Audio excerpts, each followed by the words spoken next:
Kamatatu kamulanda Yesu tomosomo mukatu Bonso kakweti sambilako Felito Ikisambila bonso kakweti sambilako Basi kulama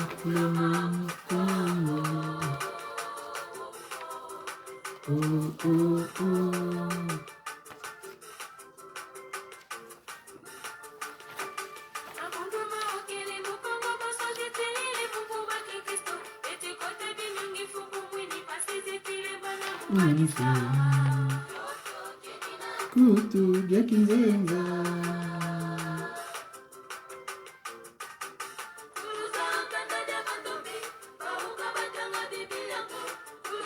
Kandega bandume Bila Yesuko Bahubazina mungema Bahubazina mungema Zina mukiese Ukunagala na Yesu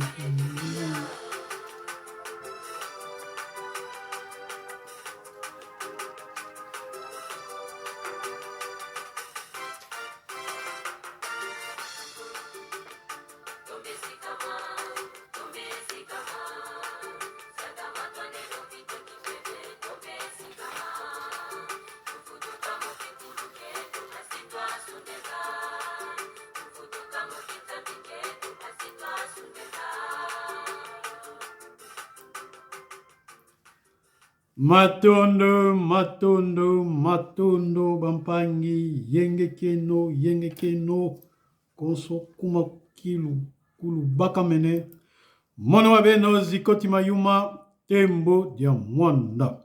Ngudiame, vuilu mulvura la wende, sediame, vuilu mulvura la gindamba, idina mono imwe, wende kindamba. Mbote bandekolo sako moi we no bampangi batatu na bamamu ngai wabino zikoti mayuma tembo dia mwanda. Mama na ngai azo misolo bongo benda na ituka ya bwende, tata na ngai azo misolo bongo ituka ya kindamba, ya mwana nga nazali bwende kindamba.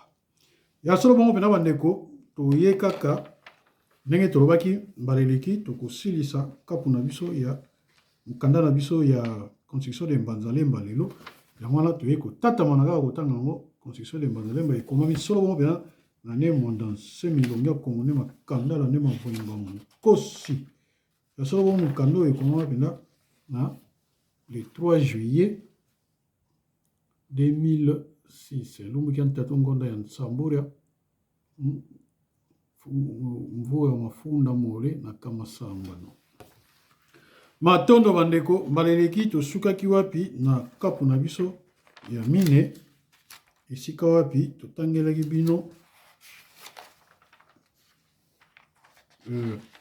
esika wapi tosuka na kapu na biso misatu l'aménagement de Mbanzalemba na wana lelo tokotangela bino le développement anarchique de ville. Donc tunga bitongela mukati za kimbanza bitongela wana donc ezanga mutu nyonso azotonga na ye ndenge alingi donc oyo biso tobengaka na kikongo pena mvo ezolo désordre mobebisi bato babebisaka bavile bazokotonga bitongela moyen bayeba te ke mutuka ezoleka awa oto bato baza na nsima kuna fo babima bango batongaka no ya tongi ya yakangi ata moto aza na nsima kuna nzela moke etali ye soko mona mutu wana koyi maladi moye mutuka ekoma ti na lopango na ye emema ye lolenge wana lolenge eza te mutu akotisa mutuka na kati ya lopango oye amimoni kaka ye atongi na ye lopango na monene azokanisa muninga na yetu azana mupanzi na mundeko biso tolobaka na Kikongo bangi ko na mundeko peta kubanzi la konge banza kaka ngeye kibeni kamboteko eza lokola buimi donc égoïsme etondi na biso mingi eza kaka égoïsme eza te kaka moto akabaka te égoïsme mpe ezali kozotonga kasi ozokanisa te ke moninga wana aza wana akoki mpe kozanga nzela kobimela ozokanisa kaka yo moko buimi yango wana lelo tokotanga développement anarchique de ville. Allez voir à Mwanda, à Boma, à Matadi, à Luozi, à Gimpese, à Mbanza, Ngungu, à Kisantu, à Kasangulu, à Kinshasa, à Maluku, partout au Congo central, et vous serez choqués et attristés en voyant comment partout des grandes agglomérations sont en train de pousser en désordre. Voilà Nganimu Kikongo. Sans plan d'ensemble, sans vision de l'avenir, sans prévoir des terrains pour des parcs, des quartiers, des terrains pour les écoles, les musées, les palais de la culture, les hôpitaux, les gymnases, les stades de football, etc. etc. Bomoni, le parc de gymnases, ils ont la malam. Ils ont la malam pour nini, pour na bisoka mikolo te. Moni bana nde batumisa biso na ndako. Mwana voye na kata ndako ya chauffer, bamoni ko tungisa ko sauter na bakiti, ko tambola ko tcha dezo na ndako. Voilà nini azana énergie moko ezana kata nzoto na énergie on a fait bima ozomona alors ba gymnase oyo ezala malamu mwana ozotala mwana fenêtre ay botungi quartier na mino azosakana na libanda azokima bambango azosala bo papa to tata tokebeta ba moi biso tanto tozokola tokutaka biloko wana nyonso esalaka biso soko ye na kingasani ngapo na zomona kingasani so ye na kingasani kuna na sima na biso kuna balabala mibale obi misato na sima na so tozaki na ekolo moko munene ya munene babenga yango école yaki école à faire bois école moko ya munene yakokoka mpena ke école ya munene ezalaki omwana 5 terrain na kati ya école wana sikoyo biso tozalaki na baterrain bele bana bautaka njile bautaka kimbantseke bautaka epai na epai bamosusu bazouta tima denon tima matete baya kobetaka bale na terrain faire bois yango omonaka bato mingi ata na batéâtre ozomona bato bazoloba faire bois na betaka kuna bato bakanisaka faire bois eza wenze wana faire bois nzela mokali te faire bois ezaka wenze te wenza faire bois kaka mpo ezwaka nkombo ya ekole wana babengaka nkombo faire bois ezwaka kaka nkombo ya ekole ekole nyonso ezalaka na baterrain ya bale baterrain basket bato baya kobeta basket bayaya bazoya kobeta banzango mwa biso toyekola kobeta banzango wana maître shang omoni maître shang oyo mokonzi ya karate na kimbatseke mobimba maître shang mwana kingasani azalaka club ne ezalaka kuna na faire bois kuna bamaître shang bazalaka kuna bamaître mabanza bamaître ebele na ya njili tout me batiwara oyoka batiwara baza koya kuna kokima bambango kosala baexercice tiwara azoya mingi mpona komvukamvuka bato basala bakarate kuna mpo bapesaki mwa quelque chose mpo ye azalaki mokonzi ya bakarate donc ozomona terrain faire bois wana eye mwana kisasa nyonso oyo akola batire baane 90 ou bien baane 80 mwana kisasa nyonso na lobi malamu oyo ezala mbindi ezala wapi ayebi faire bois wana parce que bato baza kosangana tellement terrain ezalaka monene bato bakotonda mpena omona na baweekend bato batondi ya kosakana te baterrain ebele ezobeta babale nana moto abebisango kaka bato akomine ntango malonda machacha wana ntango aye akomi bukumesaki mbatseke atekiteki balopango baterrain esila ateki baterrain nyonso esila donc moni baterrain ezalaka malamu mpo tobimisa énergie nga nazalaki soki biso na quartier mosusu tolamuki tokenda biso kuna donc nakolia kuta ozala kobosa nango toya kaka ti lere toyebi kaka lere baliaka ekoki soki oye te na ndako oya kokuta biloko no babombi yango bakopesa yango te ti lere akolaleka ekoka omone oye kaka mbaka mpo tie eloko na monoko to omelaka mai ozongi nosu na terrain donc ezalaka malamu parce que bana baza énergie wana bana babimisa yango esalaka bango malamu soki aye na ndako alie na ye kaka alali na ye moya tungiso mama mingi eza te kasi ezalaki kaka garanti bilamba ezakokoma sali te ona mama mosala kosokola bilamba matondo donc omoni mwa biloko wana baanecdote wana esalaka mwa bien mpo toyebaka kotongaka baterrain so tozosomba baquartier balupango tout ça. Le gouvernement provincial du Congo central doit mettre fin à cet état de choses en imposant des normes dans les traçages des cités tant dans les villages que dans les villes. Car ce qui n'est qu'un simple village aujourd'hui peut se développer, grandir et devenir une grande localité, une ville. Ainsi, il faut donc mettre de l'ordre dès le début de l'aménagement d'un village, d'une localité. Il faut un plan directeur, un modèle de développement général du Congo central. Voilà, tuzitanga, vana tuzitanga kapu keto kya babuti tilandela kapu keto kyantano. Tokoti nanzela na kapu kyantano, na yebite na Lingala. Kapu kyantano. Donc, eteni na biso ya mitano. Notre modèle de développement. Donc, il faut ni kia ntuungulo anti. Zolongo liboso. Survoler le Congo central par avion ou spirituellement et faites-nous une maquette fidèle du Congo central. Donc, spirituellement, kende kana makanisi. Donc, monzo kende kana makanisi. Donc, Luka au survoler au tambour likolo ya ndeke, likolo avion, donc ndeke au spirituellement talaga Congo central. Tandengo le karangoka wana, misko kanisa mosko na molimo. Donc, en fait, une maquette fidèle du Congo central. À l'aide de cette maquette, sages architectes, concevez-nous le plan de modernisation de l'aménagement du Congo central. Choisissez les emplacements stratégiques par où doivent passer les autoroutes.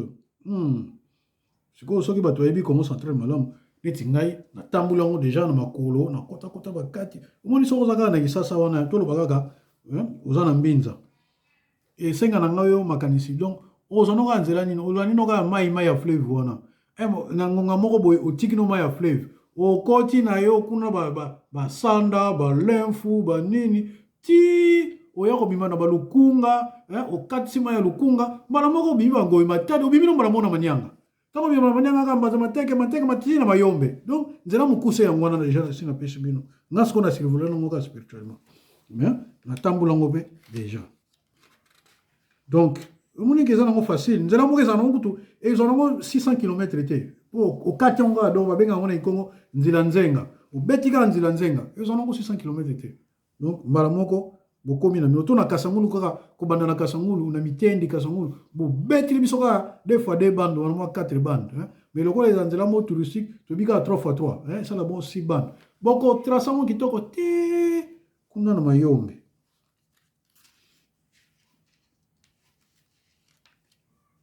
Donc yangwana sikoyo to lebi na bino. Donc voilà, choisissez l'emplacement stratégique où devient passer l'autoroute, les routes secondaires et les voies ferrées ultra-modernes. Donc, voie ferrée, pour nangai, voie ferrée oya kala. Et pour tika na kaka. Donc, tu as voie secondaire. Kasi, voie oya rapide wana. Donc, autoroute fait landana. Nzela moko na voie oyo. Nek na utoloba. Kumanda kasamur bo tracé boy. Boke na binoga mo panzi boy. Donc, tu koloba on eti boke na binoga na oblique. Donc, boke na binoga na oblique. Et donc, on mukuse. Tina na mayombe kuna. 600 km. Na 600 km wana. Boche autoroute na voie nini ferrée. Il y a deux fois deux bandes, deux fois deux rails. Donc, allez après, il y a kalana botiga en secondaire pour desservir la ville wana tutonga ya. Pour ça bo salika nzela na bocheka kuna botongi so ba ville kuna omona côté kuna nyosa ekoma sous zamba.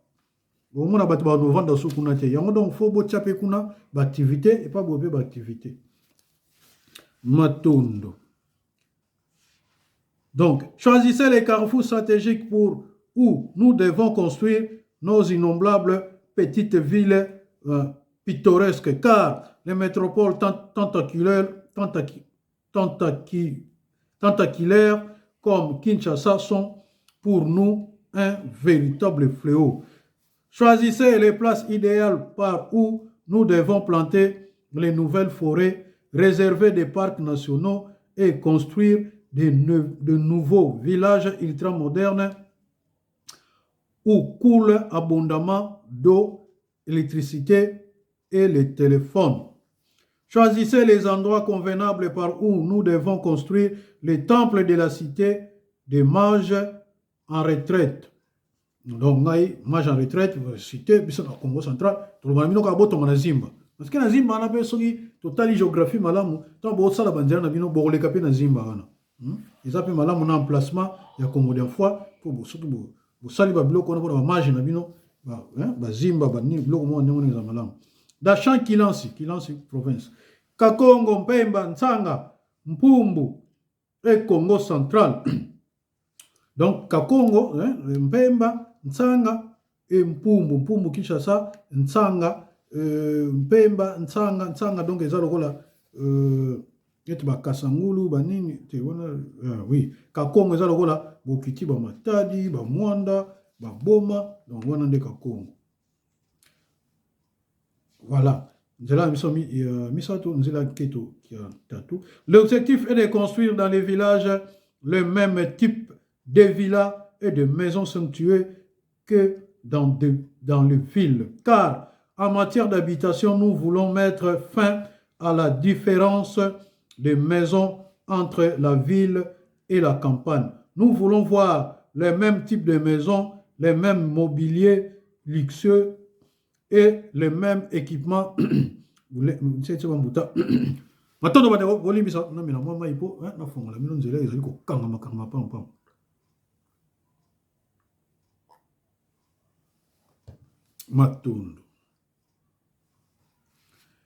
Donc nous voulons mettre les campagnes, nous voulons voir les mêmes dents, donc les mêmes mobiliers luxueux et les mêmes équipements managers de villes et de villages. Nous voulons que les Congo central soient un tapis de beauté qui continue l'attrait des villes sur les habitants des campagnes doit être brisé car l'exode rural est un grand fléau à éliminer. Moni, pour la nuit parce que tongi tozo mona sikoyo ba ndenge bazo tonga ba mboka o mona sikoyo ba mbuta na biso ba ya na biso ba mona ke kofanda na mboka eza mabe neti kaka esengeli yango bavandaka na baville mpona nini mpo na ville omoni bazomona bandako ya kitoko banzela minda donc na ndenge lelo mais yango balingi sikoyo différence wana ekufa mwa complexe wana ebunga mpo moto azali na somo te akende na mboka na bango ake kovanda ne na mboka mpo babengaka yango mboka mpo nini parce que mpe na baneti na bapoto oyo tomonaka mpe bamboka eyali mais lokola ezali ke batongango malamu mona motu mpe alongwe na ye akende kovanda ne kuna alongwene mpe na baville akende neti nga navandaka nanga na mboka navandaka nanga na mboka mpo batongango kitoko naza nanga malamu nyonso ezali ba supermarché eza makambo zando ezali makabutu ezali sikoyo nakeva na Bruxelles par exemple nakeva na Bruxelles mpona nini nakeva na Liège mpona nini ovandanga na mboka donc ozomona esengeli mpe na biso mpe totongana wana mpo tolongola bato bunkuta wana ya kovanda na mboka ozomona bato mosusu bazolobaka yo okovanda na so oke kovanda na mboka eza mboka bandoki kele buzoba mboka bandoki na ndenge soko uti mboka bandoki te ndoki azalaka partout nakisasa mpe sikotala bandoki batonda ndoki azalaka ne partout bato mabe bazali partout esika nyonso bato malamu mpe baza bisika nyonso bolongolaka bacomplexe nga na tambula mboka na bamboka ebele namona nanga makambo mabe te yango wana tozokolongola eloko wana bacomplexe wana babonkuta wana esila. Réserver les terres destinées à l'agriculture autour de chaque ville et village. Réserver les terres destinées aux forêts d'arbres fruitiers ceinturant toutes les localités habitées. Prévoyez les terres intouchables où il faut planter de grandes forêts le long de chaque rivière et tout autour de certaines sources d'eau importantes. Prévoyez les meilleurs endroits par où il faut construire dans chaque région du Congo central des plaines d'aviation, tant civiles que militaires. Choisissez les meilleurs emplacements où il faut construire des instituts supérieurs en tenant compte des réalités de chaque région et d'une meilleure distribution à travers toutes les régions du Congo central. Oh là là. Réservez les plus grandes parties des plaines d'agriculture mécanisée, alimentaire et industrielle. Transformer les montagnes en grandes forêts.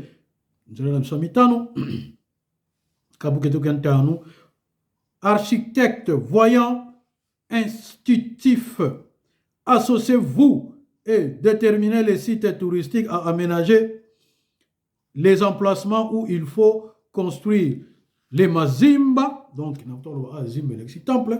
les temples, donc en pluriel, mazimba, mazimba en pluriel, donc, nabumoko, et ali zimba. Donc, voilà, temple.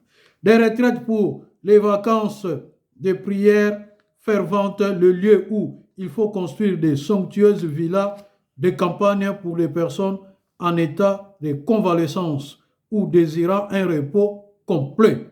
La maison de repos. On y est. Awa, vous voyez, il y a Congolien pas, il y a Kabeka, Congolien pas, voilà, Beni Bena, tiré penda attention, il y a un abisso penda, Kosilingo, Kosifua, Kumenga, Moni Makamuna yo sala rapé awa, faut qu'on se rappelle si quoi que nous tombons la makoko na biso, nous pesa ba tonga. Déterminer les grandes forêts intouchables réservées aux Elima, aux Simbi Bianti. Donc, Elima, yangona kaka, balobi sous Simbi Bianti. Donc, obino, na français, bobengaka, les anges. Donc, ange oyo, yamboka. Moni bango bazala na posa mingi ya kovanda na bazamba, ouais, kendo kozalaka kopemaka kuna, ozomona, donc faut botongela bango pe bazamba minene, po bazamba soki ezosila, ba ange wana pe superviseur ya mboka bakimaka na bango, parce que po bango bavandaka esika moko na bato te, po bosalaka salite mingi, bosoto mingi, balingaka komona yango te. Choisissez l'emplacement idéal où il faut implanter des usines polluantes, loin de la cité des hommes. Donc, kuna na suka kuna lo bayeke botonga bandako ezali sika moko na ba usine polluante te. Donc pour usine polluante ezakana zone nango batonga nango. Nzela na biso ya sambano. L'idéal pour nous est la construction de plusieurs petites villes pittoresques disséminées à travers toutes les régions du Congo central. Des villes dont la population se situe entre 9 villes et 30 000 habitants.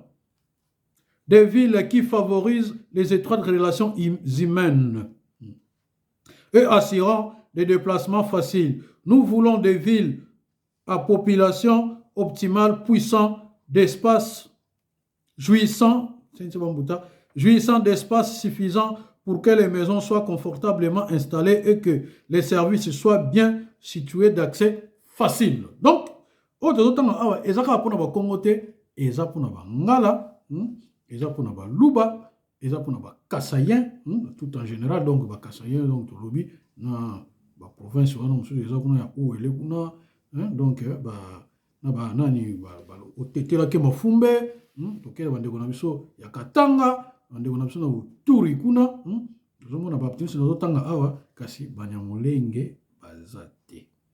Ke kuna na Mbandaka, Boyoma, kote kuna nyonso tout kotonga.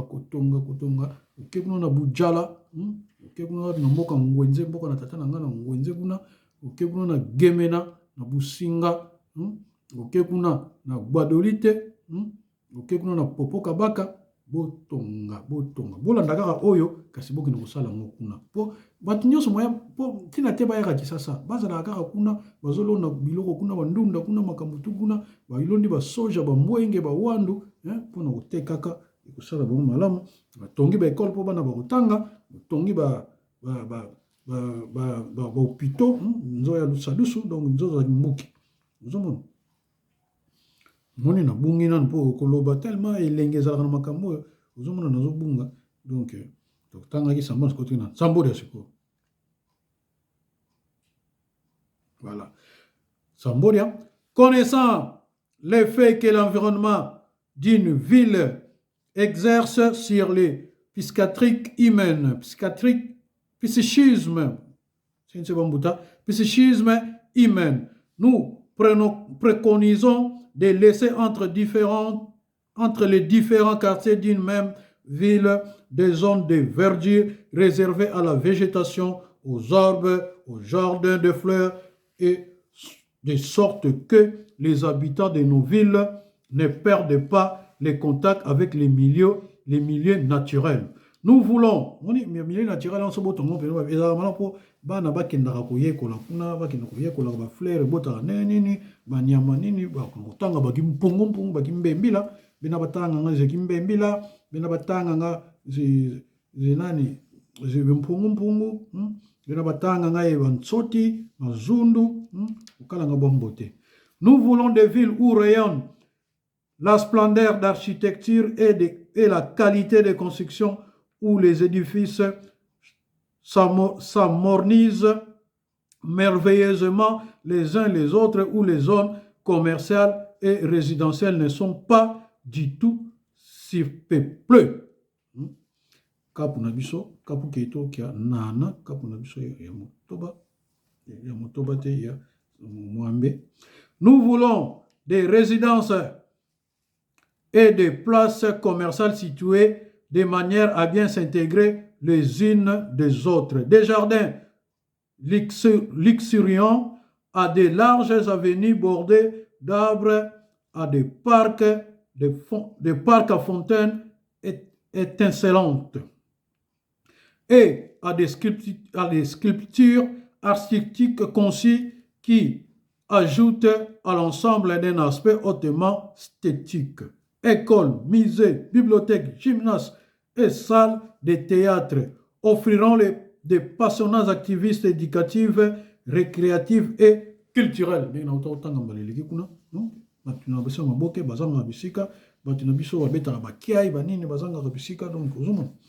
Alors, tu comme tout du bois, qui a voix. Le bois. Situés toutes ces villes et tous les villages modernes à 1 km ou 2 de l'axe des autoroutes et des chemins de fer ultramodernes. Des trains de grande vitesse, des trains en grande vitesse en abréviant les TGV. Nous voulons des villes à taille réduite où les systèmes de transport complexes n'existant pas. Nous préférons des villes de dimensions moyennes où les gens peuvent facilement atteindre la destination à pied, à vélo, en voiture ou en autobus. Voilà. Pour la partie politique, il faut zalakaka mutumoko atanga na bundu dia Congo neti banziko bakeko réaliser makambo ba BDM ye bakoko sala makambo kasi misusu tango za mpamba ta vyokisa bakabakala ngakwa yezinde kokoloko uteti tata mana kota mukapu ketoki akumi. Nous cherchons les ressources d'énergie non polluantes, électriques, solaires et éoliennes. Nous éliminerons les substances nocives en recourant au recyclage des déchets.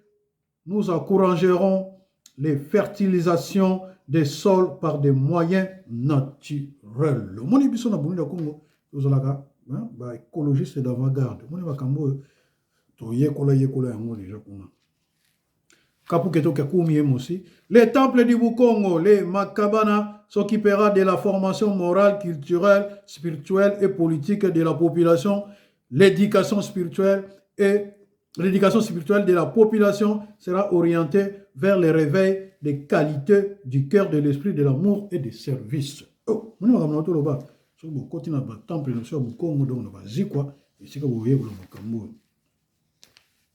tout sera fait pour développer à chacun de nous la science, donc l'ancêtre Mpanzu, la conscience, l'ancêtre Nsaku, et la volonté politique, l'ancêtre Nzinga. On est politique, car l'Africain du 3e millénaire doit être doté de la sagesse africaine et de la science moderne. Quand on a une politique qui a Congo, on a mibali. Nous avons yango biso na bundia Congo ça la mingi bayaya po bayaya soka simbi eloko akokeno tina suka uzomona kapuketo kia kumi ezole. Le nouveau Congo central moderne aura besoin d'une nouvelle métropole ultra-moderne située plus ou moins au centre géographique du Congo central. Centre nouvelle métropole s'appellera Mbanzalemba, la ville de paix, la ville de la paix. Kapuketo kia kumi etatu. Peuple du Congo central, qui dit modernisation d'un pays, dit politique de grands travaux. Ainsi, lèvons-nous et détruisons les bidonvilles et toutes les villes immenses, surpeuplées et privées de beauté naturelle d'un environnement champêtre. Oh, il dit qui ça, mais comment des autres. Lèvons-nous en grande bâtisseurs et construisons la ville type, les villages type qui servira de modèle qui sera imité et adapté aux conditions spécifiques de chaque milieu, de chaque localité du Congo central. Voilà, tout ceci, kapu keto kantanu, wabuti kota mukapu keto kasambanu. La race de génie créateur. Kanda za mbasi za nsemono muki Congo. La race de génie créateur. Kanda za mbasi za nsemono. Kapu keto kian nzila keto kian tete. Nzela msa liboso. Nos possibilités d'accueil sont là. La valeur de Bakongo est démontrée. Donc, après, tu as vu, Bangala, Baluba, Bamongo, Baswahili, Bamongo, tout peuple Swahili, Baswahilophone en général, et Baluba, non? Moni, Baepsibino, Bakongo, les valeurs de Bakongo est démontrée. Donc, ils ont encore appelé bino pour démontrer ce que va valeur na bino pour réaliser makambo na mototanga mava mpova zeno za kitu kama vanga maloba na bino et bongo na misala. La valeur de Bakongo est démontrée avec son environnement dynamique et sa position stratégique en Afrique centrale. Le Congo central est le pays des investisseurs avisés. La puissance industrielle du Congo central sera ouverte sur le monde entier. Kapukenzole. Peuple du Congo central, Congo de Kati. Souviens-toi que nous sommes les descendants des génies créateurs venus de l'espace, du ciel, de l'étoile Kakongo, de Sirius. Souviens-toi que, exorcisation, il y a Congo. Donc, nous avons Congo, nous avons Bokebi, oh, ils ont un c'est la minoko, boye, nani bozali, bouta wapi, tozo kendo wapi, et là, on y a ça, la mission, nous avons un oyo. Il y a C. Vous donc il y a un souviens-toi que nous sommes les fils du ciel et les bergers des 12 tribus de l'alliance mystique. Souviens-toi que nous sommes le peuple élu du Seigneur à Congo. Souviens-toi que le Congo central porte la signature de l'alliance du soleil Sirius, de la grande ours et du lion. Souviens-toi de la mission éternelle envers les êtres de l'espace du cosmos. Souviens-toi de ton alliance sacrée avec le Seigneur à Congo, notre Dieu. Ainsi, ô peuple Congo, lève-toi, car le temps de la promesse du Seigneur à Congo, notre Dieu, est arrivé.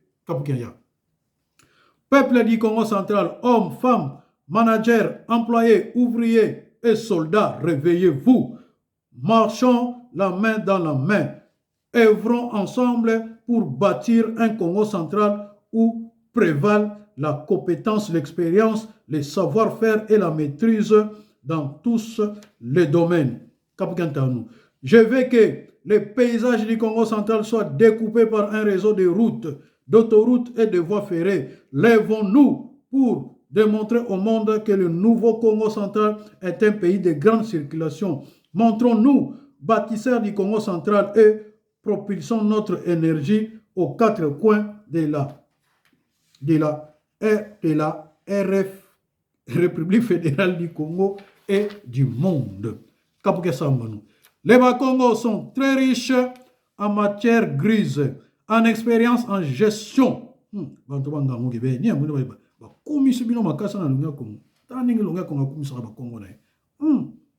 Très riche en matière grise, en savoir-faire et en valeur morale.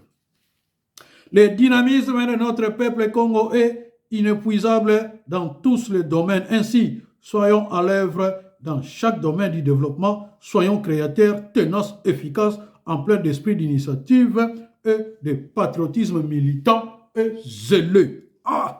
Tant atanga makambo bampangi bolimisa ngai na yoka kelengi moko kati na ngai so na otanga makambo yo na écriture longia Congo toto atelier ya bundila Congo en tout cas bandeko kedika kibene ya Thomas Sala Salukiao matondo mingi na bambuta nyonso ba participa na makambo komaka mikando bambuta kazi bazola na kolembaka te na kolembaka te kotanga kombo na bino mbala nyonso na kokanisa bino mbala nyonso na kotanga kombo na bino moto kasi bazola ya solo bongo penza oyo pena lala pena mbeto moko na ne mondo semi oyo basala musala oyo na a partir libisi bandeko partir ya penda ya kimba kya neneki donc université lala mbeto moko na bulenge na bango na ne mondo semi koma mikando oyo basala ba musala na télé oyo moto kazi bazola moto kuzu ya kanda moto sevila moto ntoya kolembaka te kotanga kombo na bino moto basilo moto luzaya kolembaka te kotanga bakombo na bino ali na bafinancement ya mbuta na biso mputu lusembo toka na mosala monene osala na wuti kozwa susu batémoignage na yo mosusu awa tato nzambe atuka mbuta mputu lusembo ngai natombelaka yo mpenza mbongo malamu osala mosala osalaka ozala mpenza na bwanya mpe mayele ya koyeba kokokisa makambo oyo tozotanga awa ekokisama nayebi ya solo bongo mpenza basinga mikakatano eleki ebele kasi esenge na biso totangi na bundulu ya kongo esenge na biso mpe tobota mapapu totangi na bundulu ya kongo tobota mpe mapapu tata akolisi biso ateyi biso esenge na biso mpe tobota mapapu tokende kolakisa ye mpe de quoi nous sommes capables tata nyonso asepelaka so mwana akoli atonga mpe aye mboka abota mpe bana na ye atonga mpe ndako na ye yango wana biso tokoki kotonga na biso na nziko tokoki kotonga na nziko pamba te tata si atangisi biso asisi mosala na ye azwi na ye retraite vanda na ye na ndako na ye bato bakenda kotala ye apesaka malongi yango wana biso mpe toboti mpe nzela na biso mosusu oyo tokoki kotonga mpe nziko tata tosepela na sa motema epai eza soki boyebaka te matondo tokoti na kapu na biso ya nsamboria diela muntu naku diela muntu naku ekomeli diela muntu naku dit la sagesse Congo les Boukongo ainsi j'exhorte les jeunes Bakongo d'aller voir en Afrique du Sud en Amérique en Europe en Asie et de revenir au Congo central avec des projets d'action concrètes. Soyons acharnés car notre acharnement nous conduira à la victoire dans le développement intégral de notre province du Congo central. Congo de Akati, Congo, donc Congo central, Congo de Akati, Congo Tadi Kabaswe, Mbantinga dit la loi sacrée du Seigneur à Congo, ainsi vive l'unité du Congo central et son peuple, Ingeta, Ibobo et Ibobo. Ah, bah, le Congo Tadi Kabaswe, Mbantinga. Et le boy, moi, et puis c'est bateau, bazo okanisaki, bah manianga ndeka bakoki kokamba, bah le bike Congo est la indivisible, est la libanga oyo ba teti te pe kabona. Po, bah manianga, botika kotamula le bino na ndengwana, bah manianga oyo bazana BDM. Botika kotamula ndengwana esenga na biso toza la bomoko. O ba ke kotonga ngomba na bango su tata, si ba koli na bo tata, ba kena bango pa musu, ba kena bango. Po bino botika lika ba manianga. Soki na bina tanga o, ba manianga na ba manianga. Na ba secrétaire secrétaire et vice-président, donc secrétaire na ye Manianga, ou qui n'est pas secrétaire du parti Manianga, secrétaire national du parti Manianga, ou qui n'est pas Manianga, ou zong sabo Manianga, ou balda boy Manianga, donc bamuta kangila nyoso balongwa, bamuta toya balongwa bafumu kinabi, bamuta kibinda balongwa ba président balongwa ba Congolais tozali makamuto ya linde balongwa ba vice président. Alors, les rôles du Congo central. Les Makaba, les livres sacrés de la sagesse Congo disent ceci. Les grands êtres de l'espace d'incendie de son Nzanza étincela, baisa la terre du Congo central et dit ceci au Congo central. Tuer le cœur et la cohésion, tiens les cercles du cœur des Kachopa, organise, oriente, guide, fortifie et rassemble les cœurs des Kachopa conformément au plan de Dieu. Donc, biso ezala mosala oyo bapesa biso esengeli na biso toyokana malamu tozala malamu totonga mboka na biso ozomona eza misala oyo bapesa biso yango omoni na ntangi yango na kimia po oyo eza mpena donc ba roi na biso ba ancêtre na biso ba mbasi na biso mutu ba yaka ba lobaka yango na montagne bena na ngomba nkumba nguni na mbanza Congo yango na tango nazo cité na mwana na kiki mo muke poza tuka penda être supérieur mutalobam. Et ensemble les cœurs de Kachopa conformément au plan de Dieu. Donc voilà, ce qui c'est côté là, il y a Zomi. Le grand soleil central regarde car tu es le Congo central. Tu seras, donc, oui, comment on appelle ça, tu seras le cœur et la tête de la grande renaissance, car tu es le pays de la promesse du grand roi, Grand Manikongo, qui viendra du ciel de Kakongo, autant prévu par notre Seigneur, le Seigneur à Congo, notre Dieu. Tu es ma terre bénie, garde ces sceptres de pouvoir, les sceptres en 9 nœuds de frères aînés, car tu es le guide de tes frères. Donc, frère Nabiso, Bangala, Baluba, Mongo, donc, vous avez Moussala, Mouneno, on appelle ça biso, centrafricain, Nani, Tala Moussala, on appelle ça biso. Naba Hutu, Rwanda, il y a Hutu, on ne sait pas, on va dire Bunza biso, on va dire na biso. Rwanda kasi, naba Hutu, na Burundi, naba Hutu. La loi sacrée du Seigneur à Congo est la lumière sur ton chemin. À toi l'amour, l'intelligence et le pouvoir sur la terre. Je suis celui qui est venu, qui en s'en va et qui reviendra. Car je suis celui qui a toujours été avec toi et qui restera avec toi jusqu'à la fin du grand cycle. Ainsi, j'ai parlé Ingeta Ibobo Boikota Ngo Namakaba Kama Ye Makumole Munzila ya voix na te yekumi esamba. Et comment mi solo un livre sacré Makaba na nzela na biso ya libois qui na nzela na biso ya zomi na motoba. Ya solo ba lelo kuna lelo to sukiawa ba mbuta na bayaya mukanda na biso ya construction de Mbanzalemba et suki awa pe esili mbalezo ya na otangela bino la Renaissance africaine. La Renaissance africaine. Malaisia totanga la Renaissance africaine.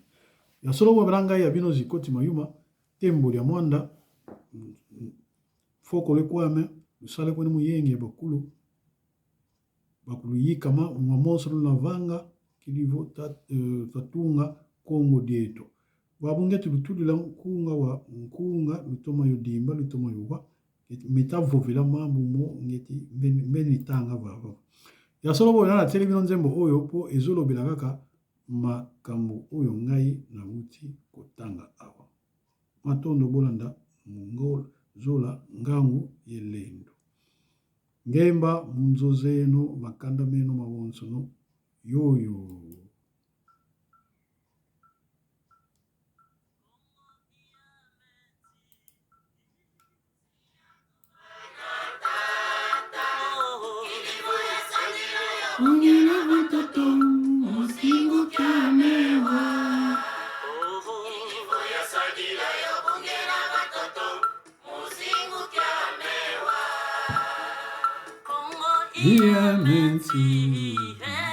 Si a tu vana kota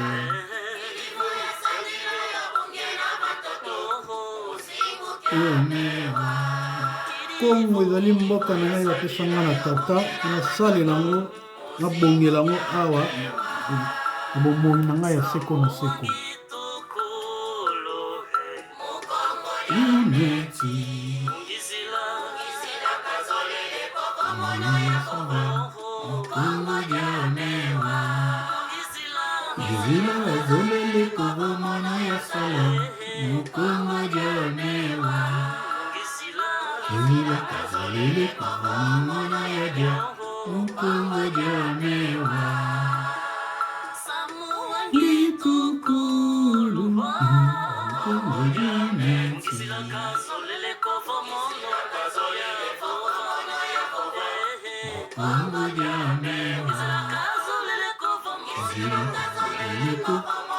Sala,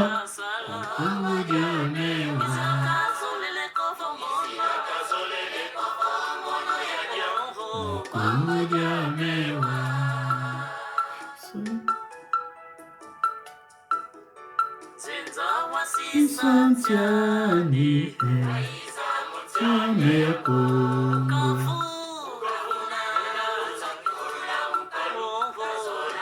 Aika, Namukalu, Aika,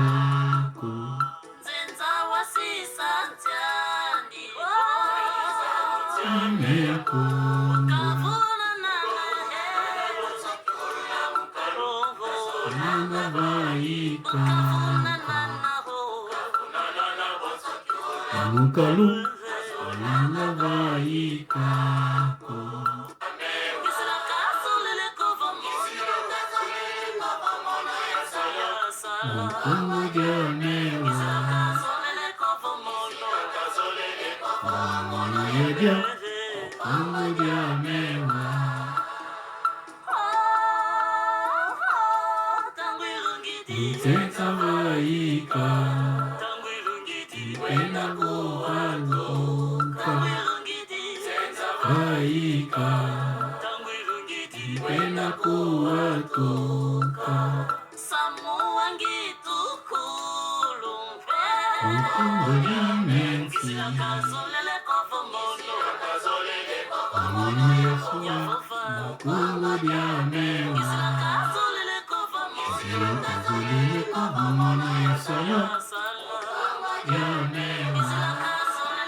Yo yo.